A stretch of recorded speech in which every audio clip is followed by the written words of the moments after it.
Okay, so hey guys, and welcome back to another Axel 72 video, and in today's video I'm going to be giving my prediction for the Emmanuel Rodriguez versus Fernando Diaz fight. And so if you are new around here and you haven't yet subscribed, please do so, like the video if you do indeed like the video, and feel free to join the Patreon as well. This is a Patreon requested video and there's quite a few coming up, so I really appreciate all the support in which I've had with it. And if you use code Axel72 when you're signing up for the Patreon, you will get 75% off throughout the whole of January, and you can use the Patreon to request any kind of combat sporting related content like this video is, or you can use it for betting tips or advice, or to just have general chats with people who are like-minded, liking boxing in the community. And if you're also wanting to get back into the gym and you're wanting some new fresh gym wear to start some New Year's resolutions with throughout the whole of January, if you use code AXEL10 at grindactivekinetics.com, you will get 10% off on any order. And so yeah, let's get straight into this one though. And I mean, this on paper may not be seen as an interesting fight, and I mean, again, Fernando Diaz has shown he's not really a fringe world level gatekeeper. He's more of like a, early career type of gatekeeper, just to, take that little bit of a next step up. He's not somebody who is really going to propel you, really well in the rankings. But with the dynamic of both of these fighters coming off losses, and with Rodriguez, of course, being the former world champion, having not fought now in almost 2 years, and I mean, the questions around him really is, has he still got it in him to make another world title push? I mean, he's not really that old. He's 33 years old, and he's got a pretty big stage here to make his comeback return on the Matthias Smith undercard.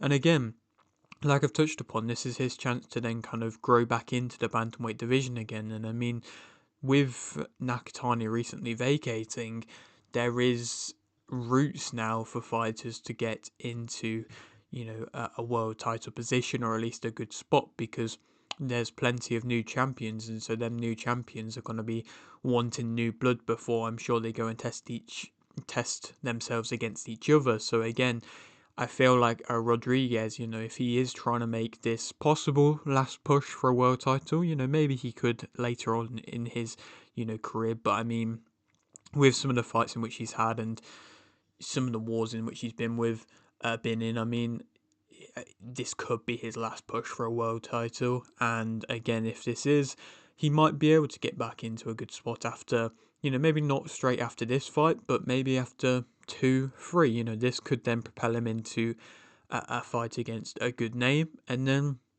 after that, if he's able to win that, then he can get a world title shot. And I mean, Rodriguez, he's coming off his last loss to Nishida, losing his IBF world title, which he has had previously twice, and has only actually been able to defend once in the process. And I mean, the loss against Nishida didn't really age that well because of the way that Nakatani dismantled Nishida, but Rodriguez, of course, he does have some good wins on his resume as well, beating Gary Antonio Russell, Melvin Lopez when he got the title the second time, Jason Maloney, who's now an IBF mandatory at super flyweights, even though that's a bit controversial, and Paul Butler as well. So he's definitely been able to have some highlight moments in his career, and so there is, still a little bit of belief in me to say that Rodriguez could have a chance to be able to propel himself back into a world title fight, and maybe even win a world title again. But again, we'll have to wait and see, and it will be interesting as well to see if he tries to go down the IBF route again, with, of course, him having that IBF world title twice before. Of course, he has been stopped badly in the past with Inoue, by Inoue, I mean, and that, was a pretty easy win for Inoue, where he really did destroy Rodriguez. But again, that was a little while ago now, and of course, Rodriguez has become a world champion, I believe, since then. And for Diaz, he has been just kind of like I talked about, underworld level gatekeeper. I mean, he's lost to guys like Yankel Rivera and John Scrappy Ramirez in the earlier points in their careers, making it seem, that he has kind of found his level already, and anytime he does step up from that level, he's most likely going to lose. I mean, he's been able to go on good runs in his career, at least on paper, and have a couple of good wins, but then he'll actually take a more visible step up and he'll lose. I mean, he's coming off a loss last time himself against Dominic Crowder, and again, I mean, stylistically, that just wasn't a fight that was the best for him, but I mean, arguably arguably this is the opponent that's actually closest to a world title if he beats him. So again, possibly that is supposedly making him a bit of a world title gatekeeper to an extent. Maybe if you look at it like that, but again, nonetheless, like I say, he has typically found his level. But I mean, if you can fight somebody who's a bit similar in styles to him, he will probably try and give you a good fight. I mean, he gave Scrappy Ramirez a good fight. He was fighting in the pocket in the later rounds with him. I mean, Dominic Crowder was just kind of boxing and moving throughout a lot of the fight, and you can do that easily against Diaz and have a lot of success if you are a rangier fighter. But, I mean, Rodriguez isn't that. Rodriguez is probably going to want to get in close and have maybe not a war, I mean, I don't know, but he's going to want to get in close and want to, use his combinations and hit all over and try and have success in the pockets. So he probably will get caught by Diaz, and Diaz will be most comfortable inside the pockets. And so again, stylistically, this will be a fight that will be leaning into Diaz's hands, a bit, and he'll probably prefer this, of course, to what he's just experienced most recently against Dominic Crowder. To speak about both fighters individually, though, Rodriguez as a fighter, he's somebody who, he shortens up his punches very well. He pairs up his punches really nicely as well, pairing up his hooks very seamlessly. He punches all over. He's accurate with his work, even though he is in the pocket. He is still accurate. It's not messy. It's not ill-disciplined. It's, good, solid work in the pocket. He can overwhelm you if he gets you on the ropes. He works gaps well with good hand speed in his combinations. For the most part, he is kind of just throwing combinations when he can at least get in close. If he can't get in close, I'll touch upon that in a minute. But if he can get you on the ropes and if he can get in close, and especially the way that he will up his output throughout the fight, when he's at his best, he's using them combinations and he makes the most out of even short periods that he can get in the pocket. And I mean, there was a couple of times against Nishida where he was able to, get into the pocket in the earlier rounds and he was making the most of them moments. But then, there was more moments in which Nishida was having at a mid-range in the earlier rounds. But then when it got into the later rounds and they were trading a bit more, it was just kind of back and forth type of trading. And at that point, Rodriguez had already lost at the earlier rounds, in my opinion. He is able to tie up and then step off to make a new angle, which is nice, and again it creates new openings. He's puts on a good amount of pressure. He likes a physical fight and he can deal with a physical fight, even though perhaps he's not the strongest. I mean, he wasn't really able to back up Nishida, when they actually went toe to toe for much of the fight. He, like I say, digs deep and he ups his output throughout. Negatives about him, he leaves himself open to the body. I mean, that's been pretty evident with the Inoue fight, and again, I still feel like that's something in which is a force of habit. I feel like it is open to the body.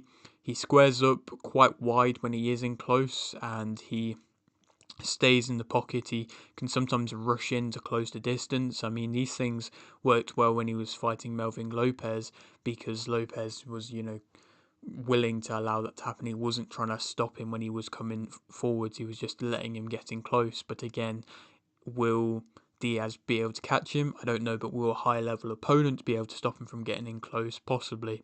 He can be held at a distance early. He won't throw unless he is on the inside for the most part, and he can come in a bit off balance, like I say, kind of rushing himself in, even though he's not rushing his work, just rushing himself in to get in close. He's not the strongest of guards. His head movement is limited. It can be good-ish for the early few rounds when he is trying to work his way in, but then it does quite drastically just disappear and then just becomes, like I say, a little bit of a war at times. If his opponents take a back step, even just a short one, they can be able to lead exchanges, and I think that's what Nishida was doing well, even when he was going and being in a bit of a war with Rodriguez in them later rounds, he was every so often taking a bit of a step back, and he was, disengaging and leaving the exchange, and that was what was, confusing Rodriguez and meaning that he couldn't get any more work off because Nishida was choosing when to end the exchange, which is what Rodriguez doesn't really do. Diaz, as a fighter though, he's quite explosive the way that he'll try and spring himself in. I mean, it can catch opponents off guard. It's not necessarily, leading to him landing loads of good work, but it can, like I say, catch opponents off guard, and it can work. He's got a tight guard. He wants to center the ring. I've seen with most of his fights, to be fair, he's been allowed the center of the ring. I mean, when he fought Crowder was on the back foot. When he fought Scrappy Ramirez, he was on the back foot. I'm pretty sure Yankee Rivera was on the back foot for as long as that fight lasted. And he is able to, command that center of the ring. So it will be interesting to see if he's able to do that against somebody who wants to be in the pocket that bit more and has that high level of experience. Because, of course, I don't feel like Diaz has faced anybody with the same world level type of experience like what Emmanuel Rodriguez has. He brings back his punches well with decent hand speed. He will throw if you stay on the ropes, and he'll work if you can, stay on the ropes, and if he can pin you there, and he'll try and, fight off. And I mean, Rodriguez, like I say, doesn't have the best defensive movement, so if he does get backed up, he might sit on the ropes. He can handle a physical fight himself. He doesn't really respect his opponents. He will, like I say, come forward and keep a good level of pressure on. He can also, throw if he is being pushed back. In the fight against Ramirez, there was a couple of times in which Ramirez was just kind of trying to force him back because he was putting on too much pressure, but then Diaz was just throwing in the clinch whilst he was going backwards, which was quite impressive. He has heart, and he grows into the fight, like saying, grows in confidence as well, as long as that he can keep the fight going, and especially, again, like I've touched upon, if it's stylistically in his favour.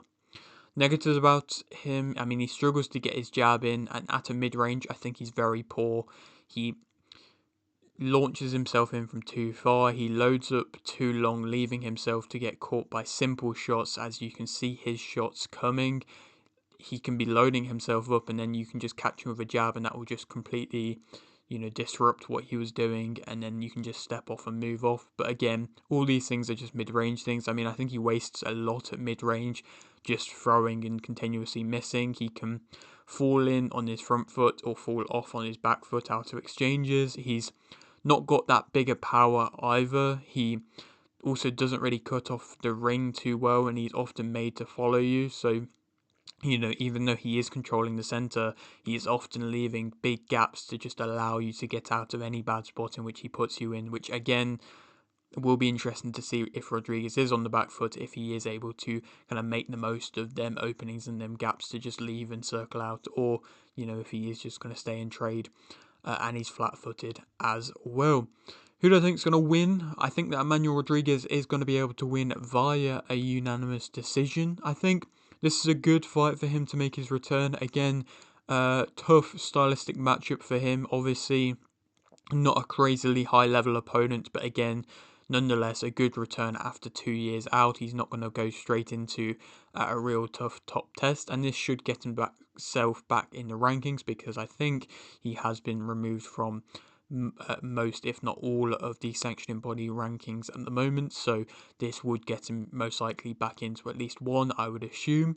So, possibly this could then propel him into having more success and getting bigger matchups. And I mean, I think he'll be able to make comfortable work of Diaz. I think even if it goes into the pocket, I think Rodriguez's output and punch selection and pairing up of punches would just overwhelm Diaz, and eventually Diaz will be the one on the back foot, unsure of what to do and uncomfortable on multiple occasions. Perhaps he might be able to catch Rodriguez bits at times, but I just don't think it will be enough that to be able to deal with Emmanuel Rodriguez's output. And then, like I say, it'll be a comfortable unanimous decision. Then we can go on to fight. I mean, there's quite a few good names floating around in the bantamweight division that are, coming off of losses at the moment, who are quite big names. I mean, Takai has recently lost to now the current champion, so Takai could be an option if he's wanting to bounce back, but he might want an easier route to do so. Ioka, he's coming off losses That was in the super flyweight division, but he might be returning to the bantamweight division. So again, that could be a good route to go down. Or an Andrew Kane, that could be, a real good route for Kane to try and attempt to get himself into a world ranked position, because he's been making easy work of the British level, and now he is stepping up into the next level. And so again, possibly a world champion that was a world champion not really that many fights ago for himself, that could be a real good route for Andrew Kane to go down to, like I say, then propel himself into a world title shot of his own. And I mean, if Rodriguez is willing to take that, it would be beneficial for Rodriguez. It might be risky for him, but again, I feel like that would then propel Rodriguez into a title shot if he was able to win. So again, that could be a great fight to be made, and I'm sure Queensberry would be up for that. But yeah, that is it for today's video. Hope you did enjoy. Like the video if you did, like the video, subscribe if you're new, and thanks for watching.